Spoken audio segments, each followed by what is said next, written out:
మళ్ళీ అదే చెప్తున్నా సార్. నేను వాళ్ళు అడ్డమైన మాటలు మాట్లాడచ్చు, మేము మాట్లాడొద్దా సార్? వాళ్ళు ఏది పడితే అది మాట్లాడచ్చు, మంత్రులు కూడా నోటికి వచ్చినట్టు మాట్లాడచ్చు, మేము వివరణ కూడా ఇవ్వద్దా? ఇదేం పద్ధతి అధ్యక్ష? బోనస్ బోగస్ అయ్యింది, బోనస్ బోగస్ అయ్యింది.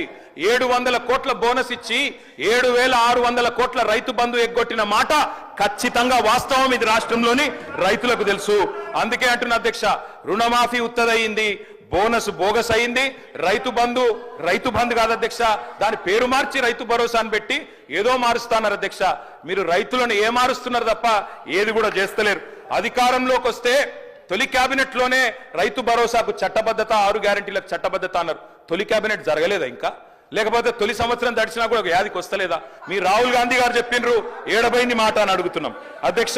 ఇంకొక మాట అధ్యక్ష, ఈ కాంగ్రెస్ పరిపాలనలో గత సంవత్సర కాలంగా రైతు బతుకుకు భరోసా లేదు, రైతు భూమికి భరోసా లేదు. పొలంలో ఉండాల్సిన రైతులు ఇవాళ జైళ్లలో ఉండే పరిస్థితి అధ్యక్ష. ఆనాడు ఎప్పుడు ముఖ్యమంత్రి గారు గద్దరన్న యాద్ చేస్తా ఉంటారు. గద్దరన్న ఒక మాట చెప్పిండు అధ్యక్ష, దుక్కులు దున్నే రైతులకు బేడీలు ఎందుకు రో అని పాట పాడిండు అధ్యక్ష.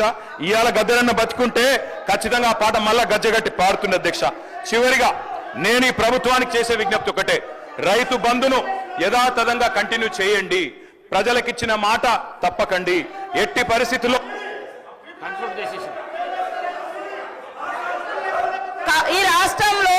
ఈ రాష్ట్రంలో రైతులకు బేడీలేసిన చరిత్ర ఈ పార్టీ బీఆర్ఎస్ పార్టీకి ఉంది అధ్యక్ష. ఆ రోజు సన్నవడ్లేస్తే ఊరే అన్నది మీరు. ఇవాళ కౌలు రైతుల గురించి గొప్పగా మాట్లాడుతున్నారు. కౌలు రైతులకు ఎందుకు ఇవ్వాలి భరోసా? వాళ్ళు అద్దె ఇళ్లలో ఉన్న అద్దె ఇళ్లలో ఉన్నోడు ఓనర్ అవుతాడా? కౌలు రైతు ఓనర్ అవుతాడా అని ఆ రోజు మీరు మాట్లాడారు.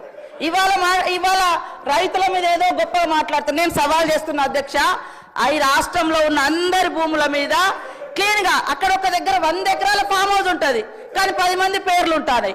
అది బయట తీయండి. వాళ్ళకి ఇప్పుడు 5-6 లక్షల జీతాలు ఎత్తుకునేటోళ్ళు కూడా రైతు ముసుగులో రైతు బంధు తీసుకున్నారు. మీ హయాంలో గుట్టల సాగులో లేకుండా తీసుకున్నారు. మాలాంటి ఏరియాలలో మోకా మీద ఉండి సాగు చేసినా కూడా పట్టా లేకుంటే వాళ్ళకి మీ హయాంలో ₹1 రాలే, కానీ వాళ్ళు పంట పండించారు. మీరు ఇచ్చింది రైతు బంధు, రైతు పెట్టుబడి కాదు, పట్టా పెట్టుబడి ఇచ్చారు. పట్టా ఉంటేనే ఇచ్చారు ఆ రోజు, కానీ కౌలు రైతులకు ఇయ్యలే, చిన్న సన్నకారు రైతులు పట్టా లేనటువంటి వాళ్ళకి ఇయ్యలే. అదేవిధంగా రైతు రుణమాఫీ గురించి గొప్ప చెప్తున్నారు.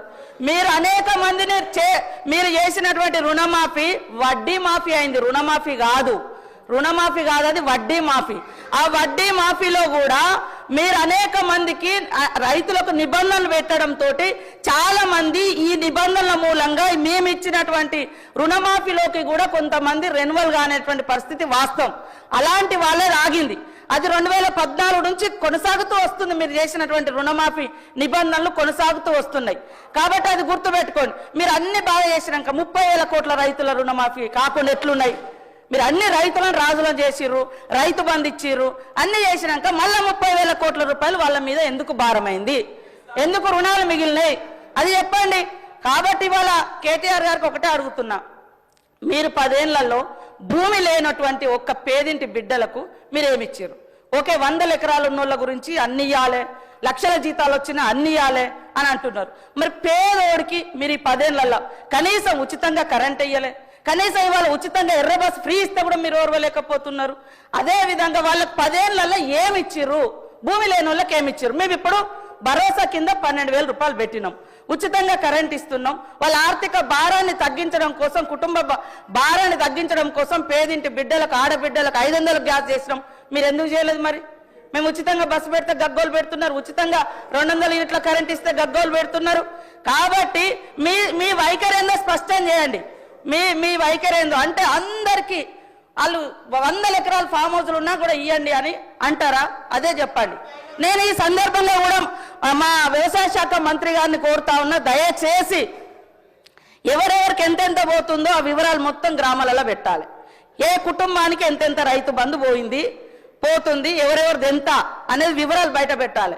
పేదోళ్ళకి ఆ ఊర్లలో ఏమేమి వచ్చినాయో కూడా బయట పెట్టాలని కోరుతా ఉన్నా. కన్క్లూడ్ చేయండి ప్లీజ్. కన్క్లూడ్ చేస్తారంటే కూడా చేయనిస్తలేరు సార్. కన్క్లూడ్ చేయండి అధ్యక్ష. వారు చెప్పిన దానికి మేము చెప్పిన దానికి తేడా ఏముంది సార్? మంత్రి గారు చెప్పారు, మంత్రి గారు అన్నారు మరి 30,000 కోట్ల రుణం ఎందుకు వచ్చింది అన్నారు. ఎందుకు వచ్చిందంటే మీ ముఖ్యమంత్రి గారు చెప్పారు. ఏం చెప్పినారు? స్పష్టంగా చెప్పారు. కేసీఆర్ గారు ఏమనుకుంటుండంటే 1,00,000 రూపాయలు రుణమాఫీ చేసిన కదా వాళ్ళంతా నాకే ఇస్తారు అనుకుంటుండు. కానీ ఆ 1,00,000 రూపాయలు రుణమాఫీ అయిన వాళ్ళు కూడా మీరు అర్జెంటుగా బ్యాంకు కురుకుని 2 లక్షలు తెచ్చుకోండి, నేను రాగానే డిసెంబర్ 9 నాడు సంతకం పెడతా అని చెప్పిందే రేవంత్ రెడ్డి గారు. నేను వేరే చెప్తున్నా, వీడియో చూపెట్టమంటే చూపెడతా. ఆయన వల్లనే జరిగింది అధ్యక్ష. ఇంకొక మాట అధ్యక్ష, ఇప్పుడు ట్రైనింగ్ అన్న చక్కగా ఇవ్వాలి మీ ఎమ్మెల్యేలకు. నేను ముఖ్యమంత్రి గారిని కోరుతున్నా, మీరేమో 100% రుణమాఫీ జరిగిందని మీరు చెప్తారు, వెనుకకెళ్ళి మీ ఎమ్మెల్యేలు వేసేమో నాకు 70% అయిందంటారు, బయటనేమో రైతులు చారణ కాలేదని బయట రైతులు అంటున్నారు. ఏది కరెక్టో మీరు తెలుసుకోండి. ముందు 25% అయిందా, 30 అయిందా, 40 అయిందా, 70 అయిందా, 100 అయిందా? చివరిగా అధ్యక్ష నేను ఒకటే చెప్పి ముగిస్తా అధ్యక్ష, మేము ఈ ప్రభుత్వాన్ని ఒకటే కోరుతా ఉన్నాం. రైతు బంధు విషయంలో నేను నేపథ్యం చెప్పిన, తెలంగాణలో పెద్ద రైతు చిన్న రైతు అనే తేడా లేకుండా, ఉద్యోగస్తుడు లేదా ప్రైవేట్ ఉద్యోగి అనే వ్యత్యాసం లేకుండా, భూ యజమాని ఎవరుంటే వారికి వ్యవసాయ స్థిరీకరణ కోసం ఆనాడు తెలంగాణలో సాగు బాగు కావాలనే ఉద్దేశంతో మేము పనిచేసినాం. అందరికీ రైతు బంధు ఇచ్చినాం. మీరు కటింగులు పెట్టదలుచుకుంటే అది మీ ఇష్టం, మీ విఘ్నత. మేము ఆనాడు అందరికీ ఇచ్చే ప్రయత్నం చేసినాం. మీరు కూడా ఎలక్షన్లకు ముందు స్పష్టంగా చెప్పినారు, అందరికీ అన్ని అన్నారు, ఇలా కొందరికి కొన్ని అంటున్నారు. నేను ముఖ్యమంత్రి గారిని కోరుతా ఉన్నా, మీరు దయచేసి రైతులకు ఇచ్చిన ప్రతి వాగ్దానం నిలబెట్టుకోండి, అన్నదాత కోసం పనిచేయండి. కొడంగల్లో రైతులను జైల్లో పెట్టిన అదాని కోసం అట్లాంటి పనులు మాత్రం చేయకండి. అదేవిధంగా కేవలం కుటుంబం కోసం, అనుమూల కుటుంబం కోసం, బావమరిదికి అమృతం కోసం పనిచేయవద్దని ముఖ్యమంత్రిని కోరుతున్నాను. శంకర్ గారు